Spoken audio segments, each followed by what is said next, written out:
And welcome to Capital Talk, a program we hope will have an impact on the future of Kenya.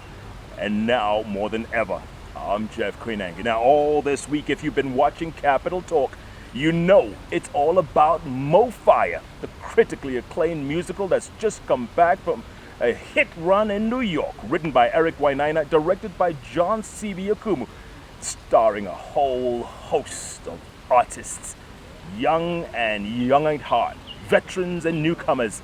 And on the bench today is one of the main actresses. I tell you, if you watch this musical, and I hope you do, you know the talent is there. She's been acting for the last, maybe 30 plus years. I don't know. What, since Hospital Hill? Maybe. That's when I first saw her. And she's been acting since. On the stage, she has a presence like you'd never believe. She's playing a character called Anamale Mali. She'll tell me. She's good, talented, and she's got her own production company. She's promoting artists, giving back. It's called the Arts Canvas. She'll talk more about that, and also about Mo Faya.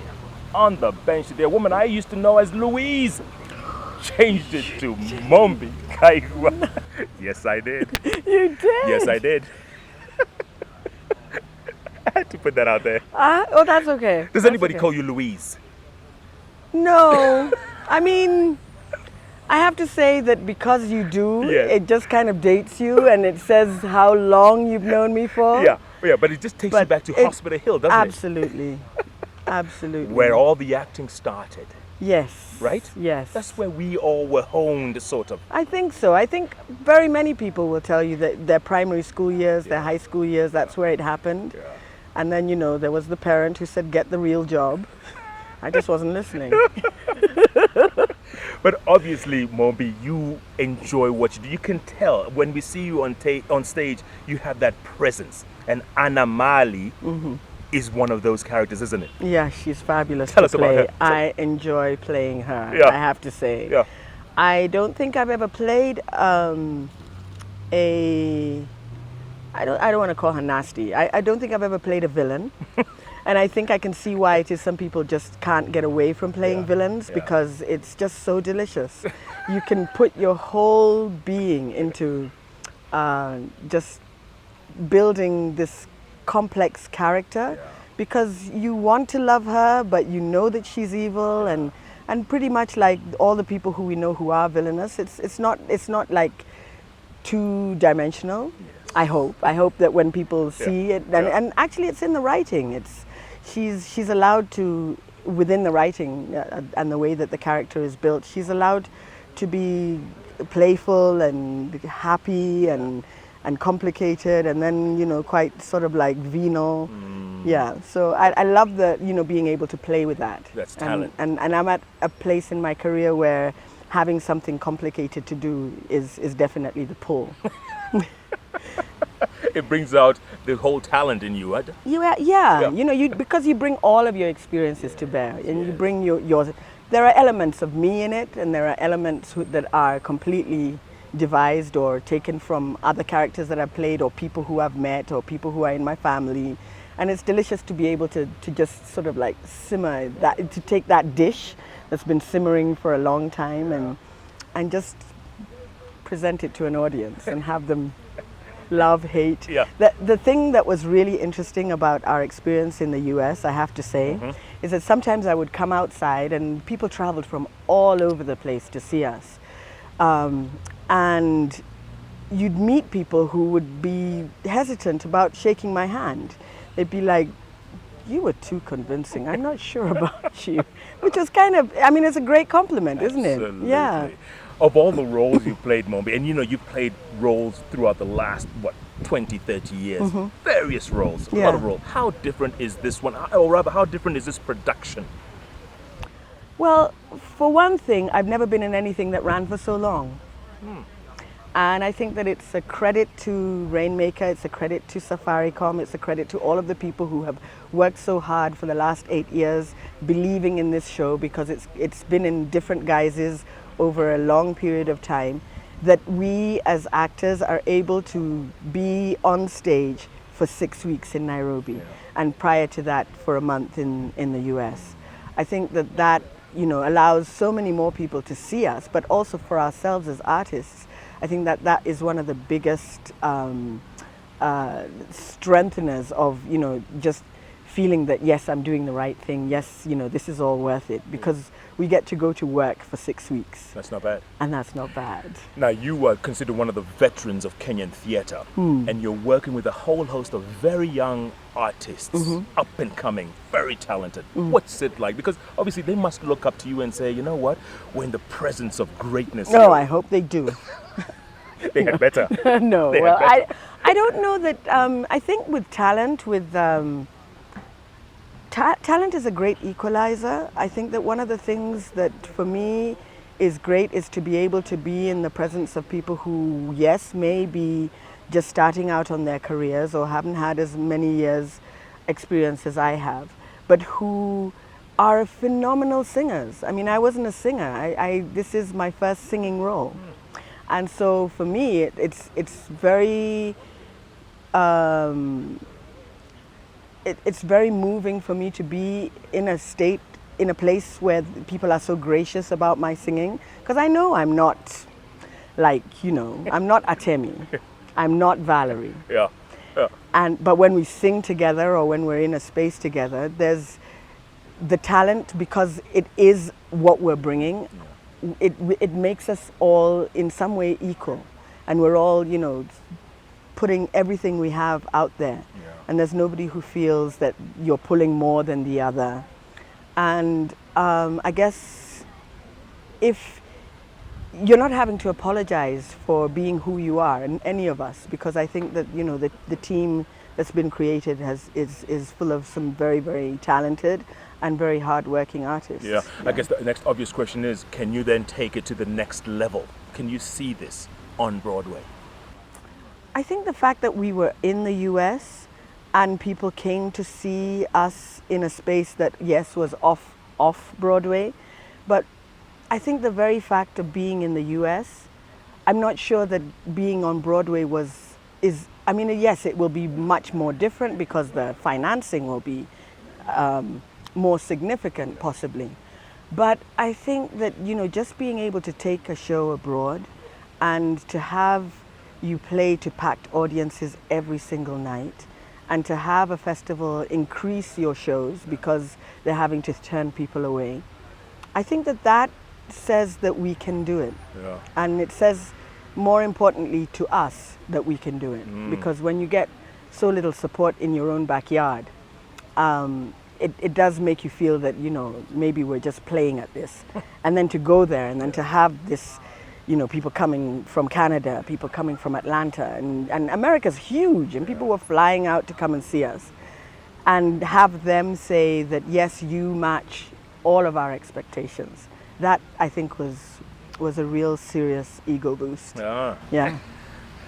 Bottom line, Mumbi, Kenya, where we are today, with all the challenges, and of course with the draft harmonized constitution in the works, and the dynamism of this country right now, are we in a good place? And does Mo Faya kind of capture part of that essence? I think what I love about Mo Faya is that it points out very many of the things that are wrong with Kenya, but it doesn't necessarily try to provide an answer.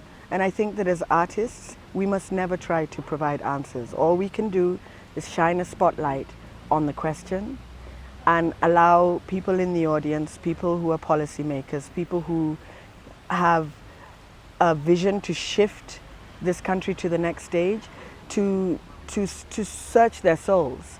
Because as artists, all we are, my feeling has always been that we are just the truth tellers. We just tell the truth, but we may not necessarily have the answers. Yeah. Just put it out there. Yeah, just put it out there. You decide. Yes, and put it out with honesty, because I think that Mo Faya is a very honest piece of work. Yeah. 30 plus years later in this business, any regrets? I think that one regret might be that, I didn't start earlier. Wow. Not in terms of starting earlier as an actor, because I always acted, but as calling it a career saying this is my life and this is what I choose to do with it. I think I played around a little bit with trying to do the real job. And I think that now looking back, while all of those experiences have been very, very valuable, I feel sometimes that if I'd gone to school to study it, or if I'd, sort of mastered the craft with people who were also mastering the craft rather than just learning on the job, it would have been maybe more fulfilling. But you can't say. Yeah, and you still have many more years. And I have many more years, right? Absolutely. There you go. And sometimes, in fact, I've talked to people about that. And they've said, well, what school does sometimes is it tells you this is the only way of doing something. And what you've done, you've been able, because you don't have formal education in this, to do pretty much, build your own thing and create the characters and create whatever it is that you're creating from your own knowledge, your own instinct. You're a natural. I hope so. I hope I am. I really love what I do, and I think that when you love what you do, definitely it comes across as if it was natural. Absolutely. But there's a lot of work that goes into. I mean, it's not a career for somebody who wants to laze about. I have to say that a lot of people think that an artist is somebody who couldn't find anything else to do, but it's so much hard work. I agree. A lot of people are going to want to know about Arts Canvas. Tell us about it. What is it? What do you do? The Arts Canvas, I started towards the end of last year, 2008. And it was just that I felt I'd been working as a trainer and as an administrator of a performing arts company for a while. And I've always been very broad in my interests. My brother is a sculptor. My sisters and sisters-in-law are in various careers in whether interior design or whether it's cinematography or whether it's writing. And I've always had an interest in all of the arts. So the idea of the Arts Canvas is to create a space for artists to come together, whether it's to network, whether it's to advertise what they've got that's ready, whether to look for people who might share an interest in helping them build something. And I've been very fortunate because of my career and because I did do the whole sort of 9-to-5 job thing. I know how to write proposals, and I know how to write, I know how to make this work as an enterprise. So one of the things that the Arts Canvas is seeking to do is to help artists create that space that allows them to do this for a living. And you have a website, don't you?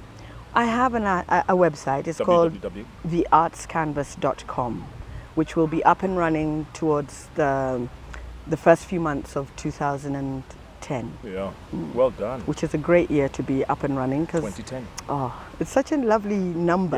Yeah, good and numbers. with the Olympic, what did I just say? No, it's okay. With the World Cup in South Africa, and all of the buzz of Africa just being the place that people are looking at. I'm hoping that, with our calendar, with our historical view, telling people how it is and, not complaining and celebrating ourselves, that hopefully we will become a place where people look for the celebration of Africa. Yeah, speaking of celebration, Mo Faya, would you recommend everybody come watch? Absolutely. I think that it would be a travesty if people didn't come. I mean, honestly, it is such an amazing show. And I'm not saying this because I'm in it. We've been doing it now for 2 months, and every time we do it, it's like a new piece of, it's really you can see people actually enjoying their work. And I think if only because you want to see people in that celebratory phase of their life and not complaining and not sort of moaning about how awful life is, I think that they should come if only for that. But then also they should come because we are just so amazing. Why lie? Why lie?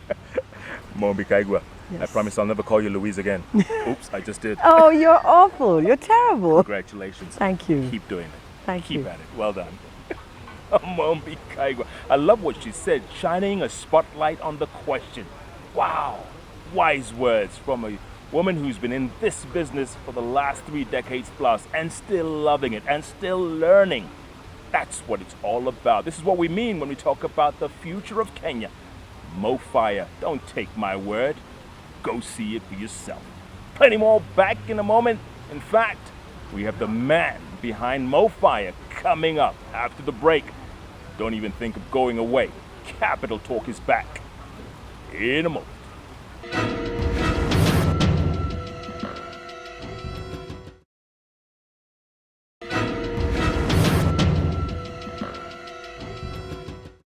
And welcome back to Capital Talk. What a week it's been of Mo Faya. And guess what? Saving the best for last. That's right. The man they can only call the genius. I'm not going to waste time introducing this man. Simply, he's a genius. He was a genius with Five Alive, genius when he went to the prestigious Berklee School of Music. He could have stayed in the States and built his career there. Came back home because in his heart, that social consciousness, that feeling that he needs to be here at this time and place, that's what burns within him. And that's what Mo Faya is all about. Simply put, it's genius. It's Eric Wainaina. It's quite an intro, Jeff. Can I hire you? We can work something out. I'll be your intro guy. Just call the company On the Bench Productions and we move on, man. On the Bench Productions. Dude. Yeah, I'll be your praise singer. There you go. Yeah. Thank you. But it's true, Eric. Let's not lie about it, man. What you've done, and it's not just with your music, which, it still gets the hair on the back of my neck standing, whether it's Daima Kenya or Chia Kitu Kidogo or the other one you sang over here. Yeah. Dun, dun, dun, dun, dun, you know that one?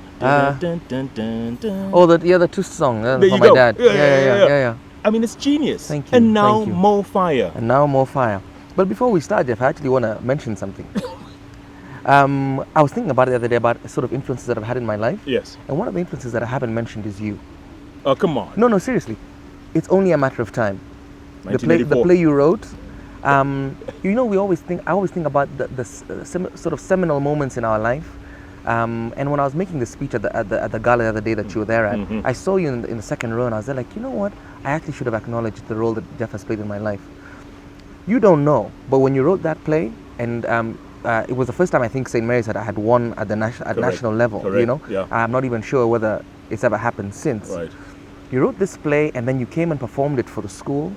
Man, I was in tears. I was a wreck. What class were you in? Like Form 1? No. It's 84. I was in Standard 6. Standard 6. And I tell you, man, it changed my life, There's two things that happened in primary school changed my life. That, and when Eric Wainaina won with this thing, I've got a shoe, you've got a shoe. Remember that song? Yes. And those, I think, are the two moments in my primary school life that made me who I am. And it stayed with you? I just want to thank you for that, honestly, Jeff. My brother. And I do. keep saying, this is not about me, but if Eric Wainaina is going to thank me, I'll take the thanks. No, but seriously. But well done, my Thank brother. you, thank well you, done. thank you. Because, again, coming, the gala night was amazing. And what you said really touched me because that night you said, we went to New York and we were good. In fact, we were better than good. We were. Which is true, right? We were. I mean, audiences were coming to see the show more than once. People sort of 3-4 times, But one thing we were really hoping for was to get a cross-section of both sort of Kenyans living in the diaspora and Americans coming to see the show. Yeah. Because it's always about, when you're sort of going international, you want to know that your art's going to translate. The worry was, 20% of the show is in Kiswahili. But there's also the issue of context, because when you talk about slums, what do Americans understand? Because the projects in the US are sort of high-rise estates, And so we were worried about whether they would understand. But we've created a character in the play who's like the storyteller. He's like a tour guide. Yeah. And so he helps to sort of get the concept across. And it was wonderful. New York was good. And we met producers. And I'm giving us 2 years to open on Broadway. And you are determined, because this vision of yours, Eric, you've had this vision since 2001. For this play, 2001. But for my career, I've had this vision since 92. When I was in Five Alive, we'd given ourselves up until the time we were 24 to win a Grammy. So I'm 12 years late. But it's coming. But that's the thing about dreaming, you just have to keep it going. That's it. That's it. And so now with a musical, we've met, or rather we're beginning to meet the right people, And about what it is about getting a musical onto a place like Broadway, because of the investment involved, you're looking at least $10 million.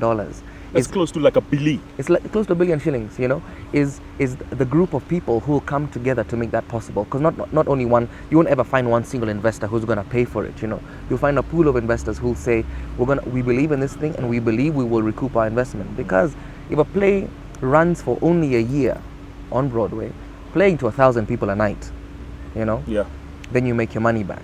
The minute it goes over that, then you're swimming. That's ka-ching, ka-ching. That's ka-ching, ka-ching, man, you know. Tell me something.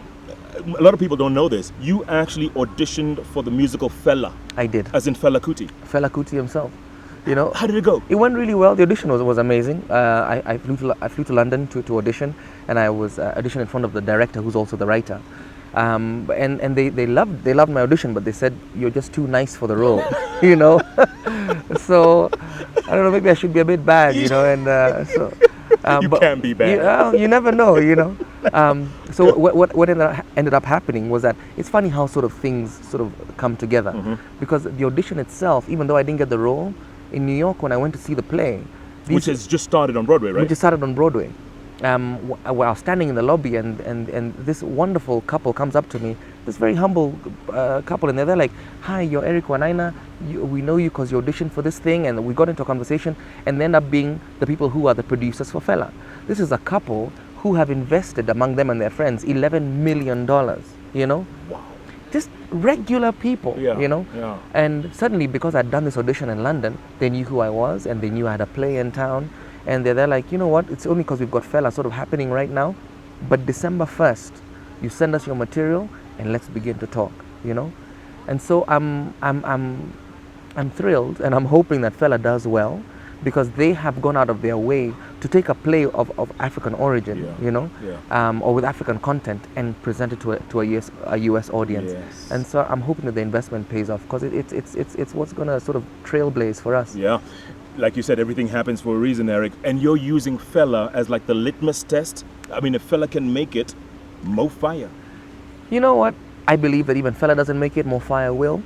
You know. That's your vision, man. That's my vision. Yes. And honestly, Jeff, New York showed us that as in, one of my fears was that we would go and people would be there like, you know what? It's a wonderful play for an African. You know. That patronizing, you know, that you know, yeah. But people loved it for its worth. The story itself is universal. Yeah. One of the complaints that we never got was that the music wasn't good. Everyone said the music is spot on. You know, and I know, as the guy who wrote it, that there are a couple of holes in the script, you know, and I'm prepared to workshop them out, because the thing about art, or the thing about writing, is the rewrite. You know. Yes. And I'm prepared to put in the work, you know. But I know we're onto something good. Yeah, we can't leave this without mentioning a couple of things. Number one, and you praised them the other day, people like Safaricom and Virgin coming in and supporting arts in this country to such an extent. I mean, this is a huge sponsorship, right? It is. That was commendable, wasn't it? It was commendable. I mean, like, first of all, I need to say this: no Safaricom, no Mo Faya. You know what I'm saying? Yes. And that is, there's no, in no uncertain terms, and Safaricom are doing it because they want to, you know. It's a good play, and I mean, and I've prevailed on Safaricom for many years, you know, but ultimately the commitment is because they feel a desire to support the arts, and I cannot thank people like Michael Joseph, Wangari Murugu enough, you know, for doing what they've done. Absolutely. And I can only call on other corporates to sort of come on board and sort of say, look, you know, investing in the arts, among other things, it's sort of and creates an enlightened market which is prepared to also spend more, which is and the freer the artistic community is, the more educated the masses become, and the less sort of like the troubles we had at the beginning of 2008, you know. It all adds up economically in the end. You have an enlightened public, you have an enlightened market. Yeah. Speaking of enlightened, Eric, I think timing is also everything, right? And where our country is right now with the draft harmonized constitution, everything that's happening, the Mao situation, and now Mo Faya comes in. The timing is everything, isn't it? Because it puts us on the spot. It does. And I feel like you say, timing is everything. But it's interesting. I mean, I've been writing this thing for the last sort of 7-8 years, and they say that art reflects life, life reflects art. In so many ways, Mo Faya is sort of telling a story that is happening every day. Just the other day, there was this new high-rise estate that's sort of an offshoot of Kibera, you know, and the reactions of the Kibera residents to the new estate. That's Mo Faya. You know, it is Mo Faya, you know, yes. and when I wrote it, sort of the influence had been Madare 4A, you know, and sort of the drama that happened with that. But it's interesting. If you have your finger on the pulse and you're just sort of listening a lot to the conversations, to what people are saying, to what's happening in the press as well, then as an artist you're able to communicate that and to tap all of that energy and put into song and music. Yeah. What is it about you, Eric? I mean, I mentioned at the top that you could have stayed in the States. You did your Berkeley thing. You got your contacts. You've got your network out there, and yet you chose to come home and you're raising the awareness from the ground up. What is it about you, man? Well, I mean, there's two reasons. I mean, I'd always known that I was going to come home because I feel that this is where I can be the most sort of effective. You know, I would hate to be sort of living in the US and be keeping in touch with Kenya by sort of what's happening on the internet, you know. I mean, first of all, it's always nice to be on the ground to sort of hear the true story. But also from a pragmatic point of view, I know as an African artist, if I'm going to make it in the world, if I look around at the people who've made it, like Yusu, like Salif, etc., they one of the reasons why they're big is because they're bringing something new to the market, and what that new thing has a lot to do with where they're coming from as Africans, you know. I mean, of course there are exceptions to the rule. I mean, there's Akon, you know, but I mean he doesn't hide his Senegalese roots as well, you know. But I knew that I wasn't gonna go sort of get an apartment in New York for $1,000 and you're playing a gig for like $50, you know, and you're hoping that you're gonna make ends meet at the end of the month, you know. And so I knew that I wanted to come home, and every time I'm going abroad, I'm going on my own terms, you know.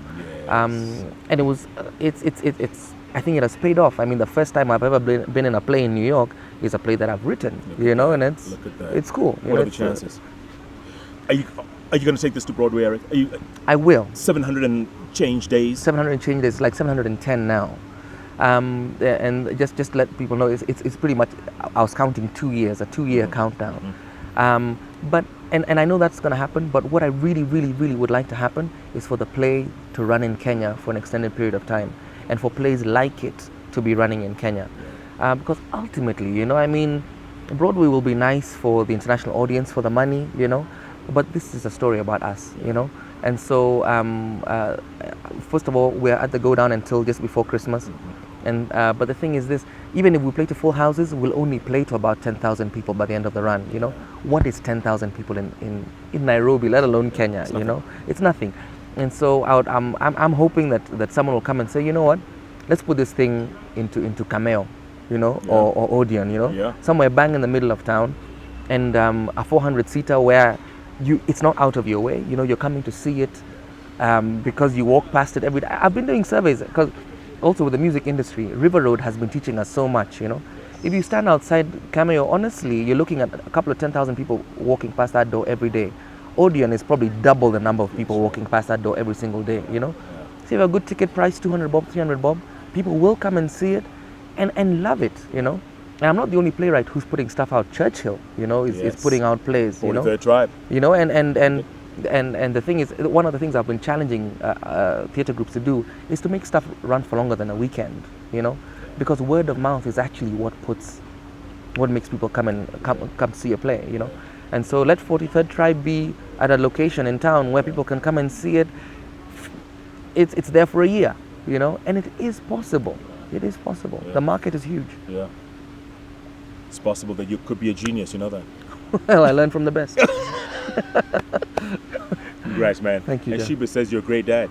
Wow, thank you. Congratulations. She's a wonderful, wonderful mom. You just returned the compliment. Oh, Well done. thank you, Jeff. Eric Wainaina.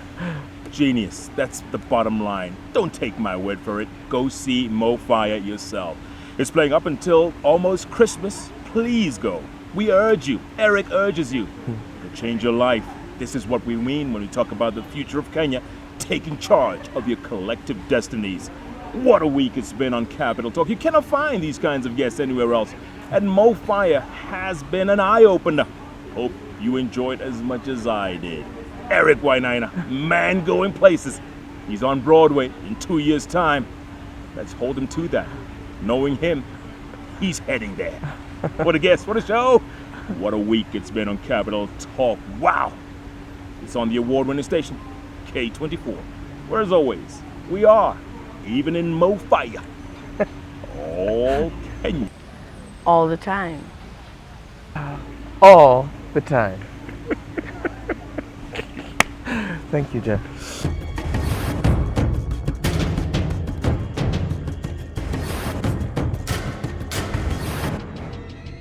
Capital Talk is recorded at the Fairview Hotel, the country hotel in town.